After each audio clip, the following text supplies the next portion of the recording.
Was können wir Investoren aus der Weihnachtsgeschichte lernen? Alles beginnt mit Kaiser Augustus. Er ordnet damals eine Volkszählung an, aus Verwaltungszwecken und um Steuern zu registrieren. Deswegen muss der gute Josef in seinen Herkunftsort seiner Familie zurückreisen nach Bethlehem, weil er aus dem Hause Davids stammt. Und Maria, die begleitet ihn, obwohl sie hochschwanger ist.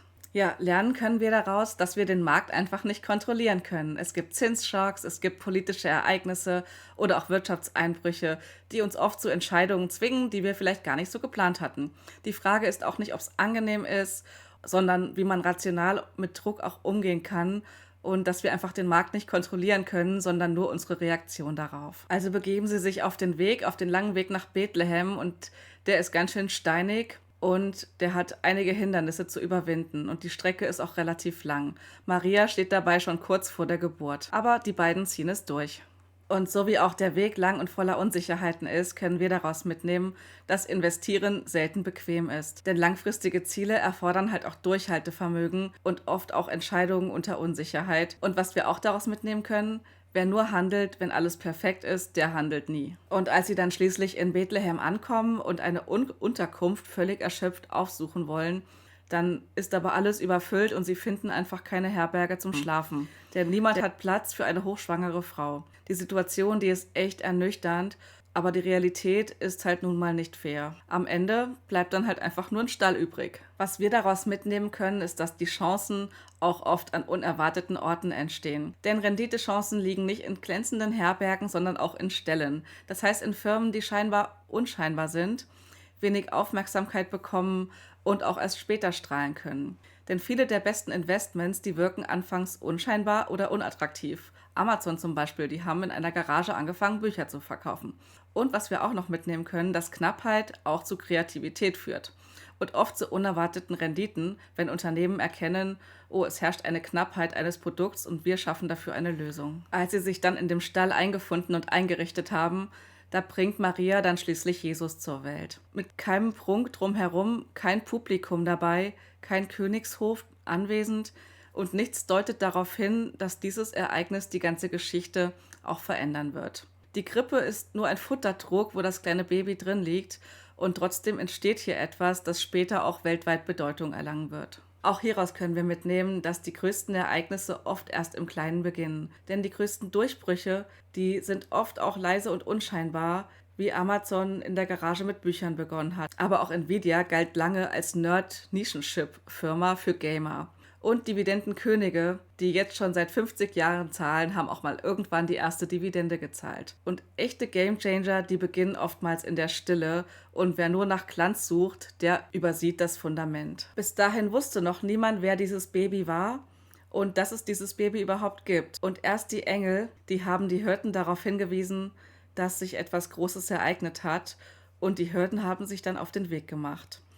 Es war die einfache Arbeiterklasse, also es waren keine Mächtigen, keine Gelehrten, und sie erfahren als Erste, was passiert ist. Sie zögern nicht und gehen sofort los. Daraus können wir für uns mitnehmen, dass die Insider oft das Potenzial als Erstes erkennen, also die Menschen, die sich besonders gut in Themen auch auskennen. Die Ersten, die eine Chance erkennen, sind zwar selten richtige Profis oder die Medien, es sind aber Menschen, die wirklich hinschauen, weil sie an der Materie auch tief interessiert sind, weil sie selbst gern recherchieren und auch nicht auf Expertenmeinungen warten.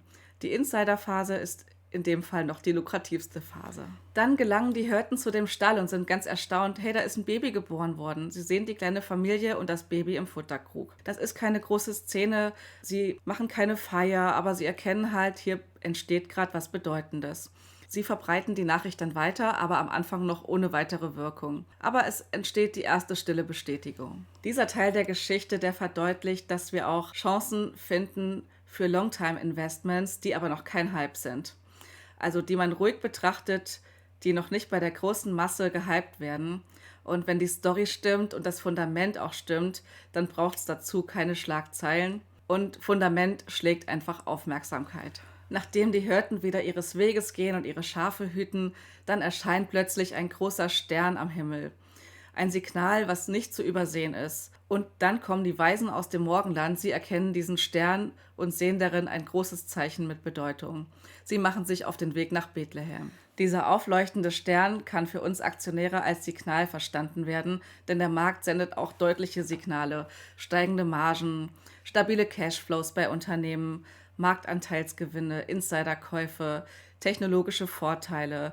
Aber viele Leute ignorieren sie und schauen nur auf Hypes. Aber wer sich wirklich dafür interessiert und damit auseinandersetzt, der erkennt halt auch Muster und trifft gute Investitionsentscheidungen. Die drei Weisen machen sich also auf den Weg, um das Kind zu besuchen und bringen Geschenke mit. Sie bringen Gold mit, Weihrauch und auch Myrrhe. Gold steht vor allen Dingen als materieller Wert, Weihrauch auch für die Vision, für die Spiritualität und die Zukunft und Myrrhe soll Schutz, Heilung und Stabilität liefern. Und damit symbolisieren diese drei Weisen, dass sie der Meinung sind, hier hat was Besonderes begonnen. Aus den drei Weisen, die uns die Geschenke Gold, Weihrauch und Myrrhe liefern, können wir lernen, dass Diversifikation sich auszahlt. Weil nur durch Diversifikation schaffen wir Stabilität, wir schaffen Zukunft und wir schaffen auch eine Absicherung. Und die drei Weisen lehren auch uns, dass wir weise investieren sollen. Nachdem sich die Geschichte, dass Jesus geboren wurde, immer weiter verbreitet hat, kriegt auch Herodes davon mit. Und er hört Gerüchte, dass das ein neuer König werden könnte. Er fühlt sich dann natürlich in seiner Macht stark bedroht und aus lauter Angst und Paranoia, da ordnet er Kindermord in Bethlehem an. Das brutale Töten von Kindern, von männlichen Babys über 2 Jahren. Josef aber, der hat einen Albtraum und wird davon im Traum gewarnt. Er, Maria und Jesus ziehen sofort los und flüchten nach Ägypten. Und daraus können auch wir lernen, dass Regulatorik oft ein echtes Risiko darstellt. Denn das kommt manchmal nicht direkt aus dem Markt, sondern auch aus der Politik. Durch Regulatorik, durch neue Gesetze, durch staatliche Eingriffe, durch Steuern, durch Handelsbeschränkungen, durch Zollkriege. Das alles kann ganze Geschäftsmodelle und auch Investments bedrohen. Und diese Risiken sollte man immer im Hinterkopf behalten und sich aufstellen, wie man in solch einer Situation auch darauf reagieren möchte. Aber Herodes hat sich wahrscheinlich so sehr aufgeregt, dass er irgendwann gestorben ist. Denn nachdem er stirbt, kehrt die Familie dann zurück. Sie ziehen dann nach Nazareth, wo Jesus auch behütet aufwächst und mit seiner Familie groß werden kann. Erst viele Jahre später beginnt dann seine eigentliche Mission. Aus dem Ende der Weihnachtsgeschichte können wir lernen, dass nach Gefahren auch oft wieder Stabilität eintritt.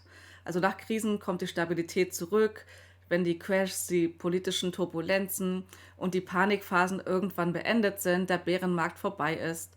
Und wer dann noch investiert gewesen ist oder sogar in diesen Zeiten investiert hat, der profitiert langfristig und baut sich ein Vermögen auf. Die Börse belohnt Geduld, keine Nervosität. Ich wünsche euch eine wunderschöne Weihnachtszeit, beruhigende Tage, schöne Stunden mit der Familie, ein wenig Achtsamkeit für euch selbst, auch wenn ihr eure Portfolios vielleicht reflektiert über die Feiertage. Lasst es euch gut gehen und genießt die schöne Zeit. Wir hören uns das nächste Mal. Ich hoffe, euch hat's gefallen. Bis bald und ciao, ciao.